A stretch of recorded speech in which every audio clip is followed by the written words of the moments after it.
Esselamu aleyküm. Bugün mən sizlərə şeytanın insanı ümitsizliyə düşürməsindən bəhs eləmək istəyirəm. Yəni biz nə olursa olsun, nə qədər günahımız böyük olursa olsun, heç bir zaman Allahdan ümidimizi üzməliyik.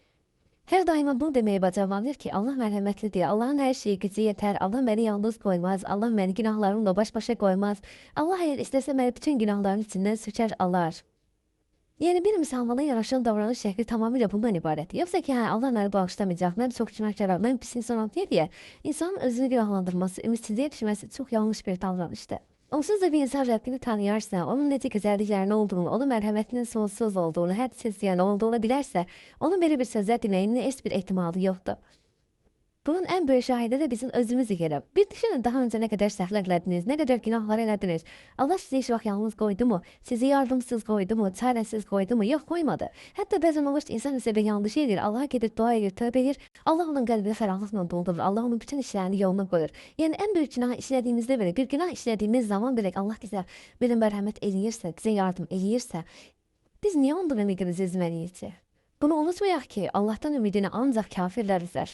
Baxın, indi mən sizə bir günah elədiyiniz zaman nə eləməlisiniz bundan bəhs edəcəm. Tutaq ki, hər hansı bir günah elədiniz və çox dərin vicdan əzabı hiss edirsiniz, dərhal onun ardınca bir yaxşılıq edəcəksiniz. Yəni bunu sizə mən nəyə görə deyirəm? Biz bəzən olur ki, bir günah işləyirik, o qədər ümidsiz olur ki, tutaq yəni bir örnək verim mən sizə.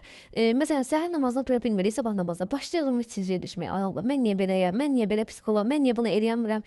Bəlkə günorta namazına qədər belə öz-özümüzə söylənə, öz-özümüzə pis-pis düşünə gəzirik. Halbuki nə edə bilərik? Dərhal onu yaxşılıqla əvəz edə bilərik. Gedərik qəşəng bir dəst namazı alarıq, gələrik namazımızın qəzasını qılarıq. Səhər qılmaq yəni daha gözəldir. Peyğəmbərimiz sallallahu əleyhi və səlləm bir gün səhabələrlə birlikdə olarkən sabah namazını qəzaya gedir və o zaman da gəlir sünnətində, fərzində qəza edirlər.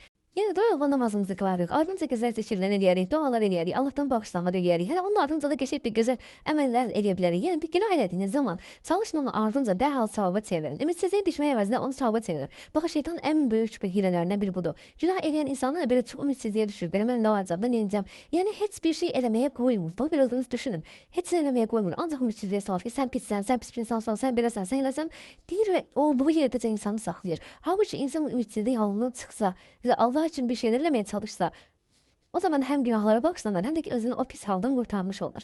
Ben size burada namazları öneri verdim. Tabii ki bu da her bir günah buna ait. Nasıl bir günah elədiniz, nasıl bir yanlış davranışınız oldu. Dərhal gelirsiniz Allah'ın izniyle. Söylenmeye əvəzinə, rəsmi söylənizlə pis olmaq əvəzinə, dərhal gelirsiniz, bir dəst namaz alırsınız. Yaxud da gelirsiniz bir Allah'a əlinizi açırsınız, dualar edirsiniz. Tabii ki namazın yeri ayrıdır. Onun günahları yiyib aparması ayrıdır. Hər kəs öz geciyeti yetdiyi bir şeyler eləyə bilər, dua eləyə bilər, zikir eləyə bilər. Hətta dua etdiyiniz zaman biraz da gözünüzdə yaşlaşdırırsınız, biraz da qəlbinizdən tam peşmanlıq istəsəniz, Allah sizin bütün günahlarınızı bağışlayar və o günahların əvəzinə gözəl əməllər yazar. Açdınız sözlərinizi, başlasınız dualar eləməyə. Deyəcəksiniz ki, Allahım, məni yaradan sənsən, mənim günah eləyə biləcəyimi də sən bilirsən, mənim səhvlərlə dolu olduğumu, günahsız ola bilməyəcəyimi bilirsən Allahım.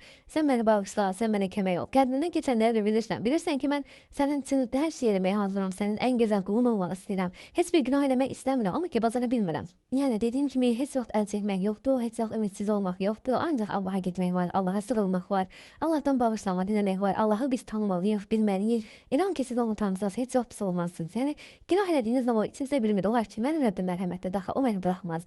O bilir ki, mən günahkaram, o bilir ki, mən günahsız ola bilmərəm. O mənim içindən keçirdiyim hər bir niyyətimi biləndir.